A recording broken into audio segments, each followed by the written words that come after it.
Hello guys, welcome to my channel due to Gyan Kendra. उम्मीद करते हैं कि आप स्वस्थ होंगे। तो पिछली वीडियो में हम लोगों ने 30 तक के क्वेश्चन को देख लिया था। इसमें 31वां से हम लोग शुरू करने वाले हैं। उससे पहले मैं बता दूं कि अगर आप टीआरई 4 में 6 to 8 में मैथ साइंस में एक सीट कंफर्म करना चाहते हैं तो साइंस का ये सीरीज मत छोड़िएगा। और इवन अगर 9-10 में भी आपका साइंस आता है, साइंस सब्जेक्ट है, तो भी आप ये सीरीज देख सकते हैं और पूरी शिद्दत के साथ फॉलो कीजिए। मैं आपको गारंटी देता हूं कि आपका सिलेक्शन 100% होगा। मेरा खुद टीआरई 3 में 98 मार्क्स के साथ हुआ है।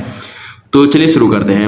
Although metals form basic oxide, which of the following metals form an amphoteric oxide. कह रहा है कि ऐसे मेटल का, आपको पता होगा कि मेटल का ऑक्साइड जो होता है वो बेसिक नेचर का होता है और नॉन मेटल का जो ऑक्साइड्स होता है ना, वो किस नेचर का होता है? एसिडिक नेचर का होता है। आप हमेशा याद रखिएगा।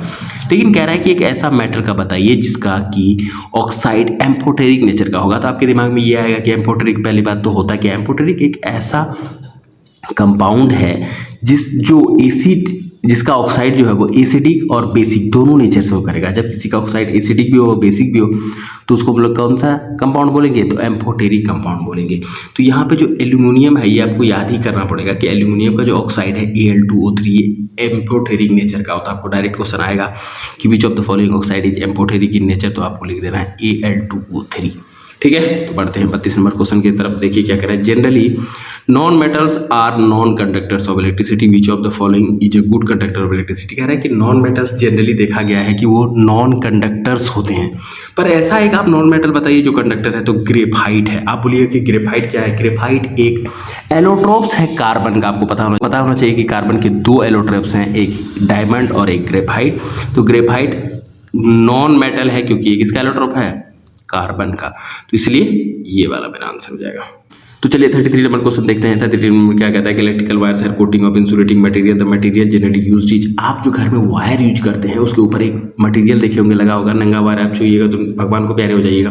तो मटेरियल जो होता है ना, लोग जनरली गाँव समय बोल देते हैं कि वो प्लास्टिक है, लेकिन वो प्लास्टिक नहीं, वो क्या है? पीवीसी है। ये स्टैटिक क्वेश्चन, इस तरह के क्वेश्चन को आपको याद रखना पड़ेगा कि जो इंसुलेटिंग मटेरियल ऑफ वायर रहता है उसके ऊपर रहता है अपर लेयर, वो किसका होता है? पीवीसी का होता है। आगे क्वेश्चन देखिए, विच of the following non metals is a liquid. कौन सा नॉन मेटल लिक्विड है? ये तो आपको हमको लग रहा है कि 2-3 में ही याद हो गया होगा कि ब्रोमीन वो ऐसा नॉन मेटल है जो कि लिक्विड स्टेट में है। और मेटल्स का बात करेंगे तो मरकरी वो एक ऐसा मेटल है जो क्या है? ये लिक्विड स्टेट में है। आगे क्वेश्चन देखिए, विच of the following can undergo a chemical reaction. इस क्वेश्चन को आप तब तक नहीं सॉल्व कर सकते हैं जब तक आपको ये पता नहीं हो कि रिएक्टिविटी सीरीज में कौन ऊपर है और कौन नीचे है। आपको पता होगा, अगर आप वो रिएक्टिविटी सीरीज पढ़ेंगे तो उसमें देखेंगे कि Mg जो है ना इससे ऊपर है, तो ये कभी इसको हटा पाएगा? कभी भी कमजोर इंसान ताकतवर इंसान से नहीं लड़ पाएगा, तो ये भी यहाँ हार जाएगा। ये भी ऊपर है तो ये भी हार जाएगा। ये इससे ऊपर है, ये भी हार जाएगा। तो बचा एक ये जो है ना इससे ताकतवर है, Cu से Fe ज़्यादा ताकतवर है, तो ये इसको हटा के उसकी जगह क्या कर लेगा? खुद कर लेगा। तो रिएक्शन कौन सा होगा? D होगा।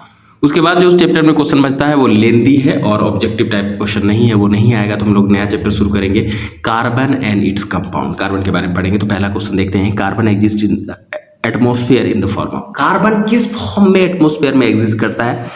Only carbon monoxide, traces and carbon dioxide, only carbon dioxide. और डी कोल क्या होगा? सी होगा, ओनली कार्बन डाइऑक्साइड। एटमॉस्फेयर का बात कर रहा है, आप हमेशा याद रखिएगा। एटमॉस्फेयर का जब भी बात होगा तो कार्बन किस फॉर्म में रहता है? कार्बन डाइऑक्साइड के फॉर्म में रहता है। 0.03% पाया जाता है एटमॉस्फेयर में, आपको ये भी याद होना चाहिए। तो बढ़ते हैं दूसरे नंबर क्वेश्चन की तरफ। कह रहा है कि which of the following statement are usually correct for carbon compound. Carbon compound के बारे में कौन सा स्टेटमेंट सही है? Are good conductors of electricity. Carbon जो है इलेक्ट्रिसिटी का गुड कंडक्टर है। Are poor conductors of electricity का पुअर कंडक्टर है। Have strong force of attraction between their molecules, do not have strong force of attraction between their molecules.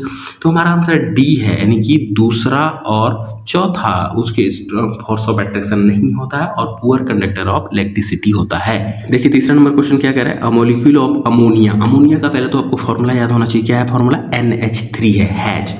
Only a single bond, only a triple bond, only double bonds, two double bonds and 1 single bond. आपको याद होना चाहिए क्या है? Only a single bond है ammonia में। NH3 में जो है NSA और HSA3 3 H लगा हुआ है और इसका वैलेंसी भी 3 होता है। तो ये क्या हो गया?